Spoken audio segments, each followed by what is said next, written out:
We're continuing to follow breaking news out of the Pacific Ocean, where we've had several earthquakes in the last several hours, and they have prompted tsunami watches for the Hawaiian Islands. An 8.1 magnitude quake near New Zealand has prompted a tsunami watch for Hawaii, and the American Samoa is also under a tsunami advisory. This comes on the heels of two other major earthquakes in the Southwest Pacific today. We're going to continue to monitor the latest and bring you any new details as we learn them. You can get a look at how powerful this earthquake was. The depth was about 12 miles and magnitude 8.1 in strength.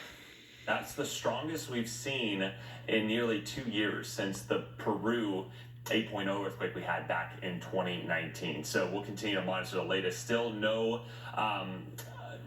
visual waves hitting many areas, so that's encouraging because we're about that time we would start seeing those initial impacts. I think some of the first waves are starting to arrive in New Zealand, but nothing at least devastating it from what we know. Yeah, they were expected to hit American Samoa, I think, before now. So since we haven't heard anything, hopefully that is a good sign. Sometimes you don't hear anything because communication goes out. That's true, too.